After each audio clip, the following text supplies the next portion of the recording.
Well, another scandal has hit the U.S. Air Force. 34 nuclear missile launch officers have been suspended for cheating. The Air Force says the officers were suspended after cheating on a key proficiency test at Malmstrom Base in Montana. This is the latest in a series of scandals by officers in charge of maintaining and operating America's nuclear missiles. 11 other Air Force officers, including 3 missile launch crew members, have also been implicated in a drug scandal. The Air Force has been scandalized by moral issues in the past. A major general in charge of intercontinental ballistic missiles was fired in December due to drinking and inappropriate behavior. Well, to discuss that further, we're now joined by Michael Preisner, who is an Iraq War veteran, and he's joining us live now from Los Angeles. Mr. Preisner, thanks a lot for joining us. Now, it seems that this U.S. Air Force, especially when it comes to many of these officers, seems to be quite an embarrassing incidents over and over again.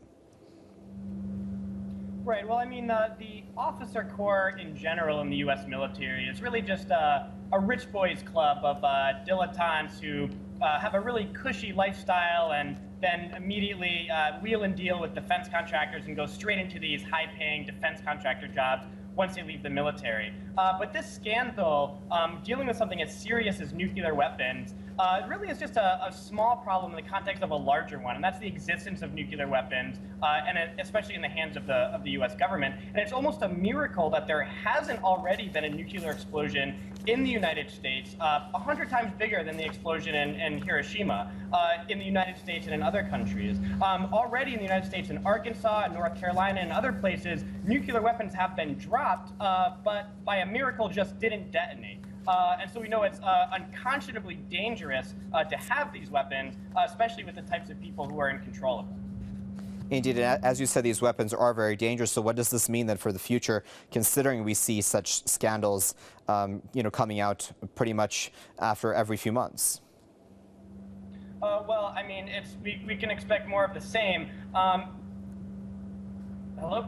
Yes, I can hear you. Go ahead. This is we can expect more of the same. But one of the nuclear commanders in the Air Force just said yesterday that he's very confident in the mission of the nuclear program. But what is that mission exactly? And really, it's a mission of genocide, because nuclear war would mean genocide, if not the end of life on Earth. And so we have to remember that the United States government is not only in possession of these, but the only country to have ever used them against human beings, and one that routinely threatens other countries with them. When they say phrases like "no option is off the table," they mean nuclear war.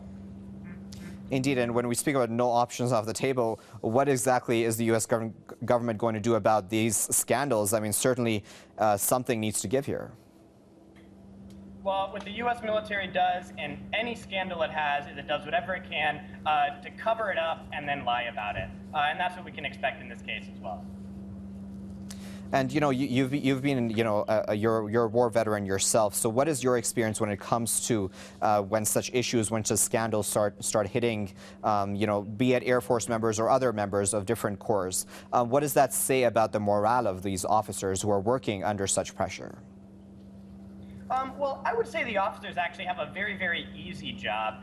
They live a very cushy lifestyle, very different than enlisted service members in the U.S. military. And so if there's an officer, a high-ranking officer like these caught in a scandal, generally they just get forced to retire early, and that's their punishment, to be able to retire early with a pension for the rest of their lives. But enlisted soldiers who come from working-class communities, who join because they want to try to get college scholarships and things of that nature, if they're caught up in any kind of scandal, they go to jail for a long time. And so there's a great class disparity within the U.S. military, and these officers are the privileged ones, and they'll be privileged through whatever punishment they get as well. Indeed, and so, going forward then, when we speak about the U.S. image in the world, President Obama had come in saying that he wanted to improve that image, looking at the macro issue here. This certainly doesn't bode well for that, I would imagine.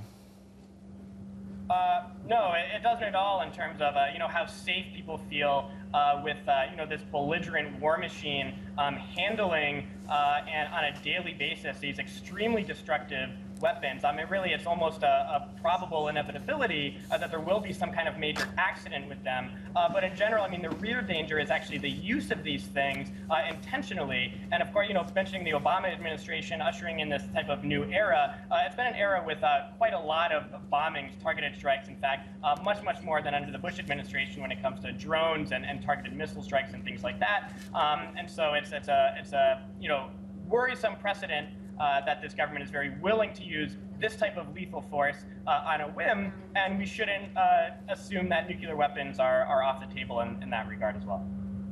Okay, we'll leave it there for now, but of course we do appreciate your insight. That was Mr. Michael Preisner, Iraq War veteran, speaking to us live from Los Angeles.